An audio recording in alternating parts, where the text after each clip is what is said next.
our vCIO services is pretty much, I suppose, a way for organizations to engage with us, for us to deliver those digital strategies and to design and then implement them.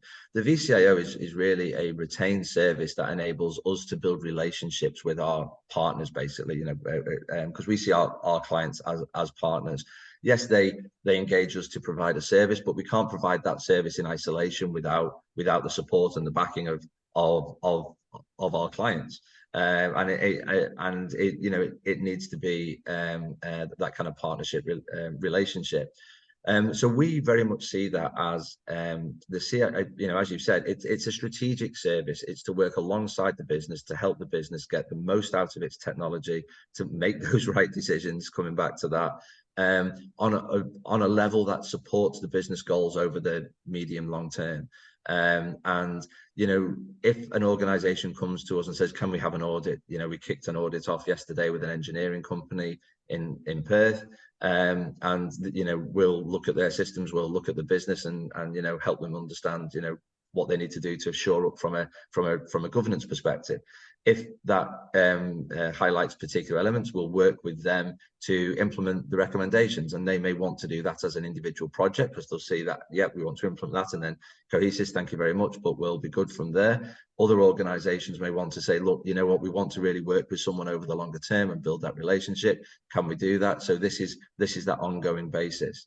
And in terms of seeing the term vCIO banded around a lot, yes, it does make me wince sometimes when I see this, and pretty much all managed service providers will say that they provide a vCIO service. And I suppose when I look at those types of services, they're looking at it from their own perspective. And as you said, it's from a sales perspective.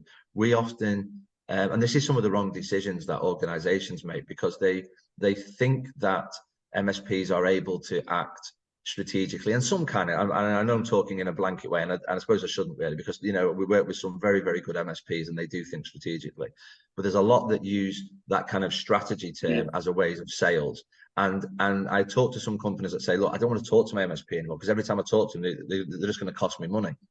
and sometimes there's the golden nugget in there that is the thing that the MSP suggests that they really should do, and then they don't, because they switch off, because there's been so much cost that's gone through the business and they don't see the value for that cost.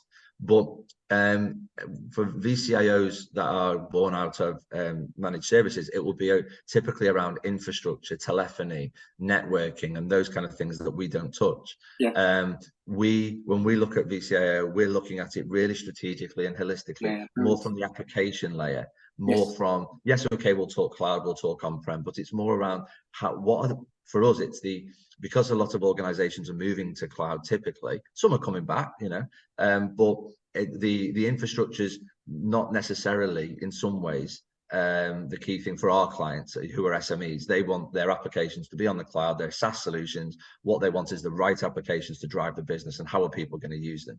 They're the questions that we typically have to answer. So from that perspective, we operate on risk, we operate on compliance, we operate on governance, we operate on applications, and how those applications will work. So we do operate in a slightly different space, but it's also, we look holistically across the infrastructure piece as well, but from more of a distance, and then we'll pull in and work with trusted MSPs as and where we need to really get the details if they are relevant to what's needed for the client.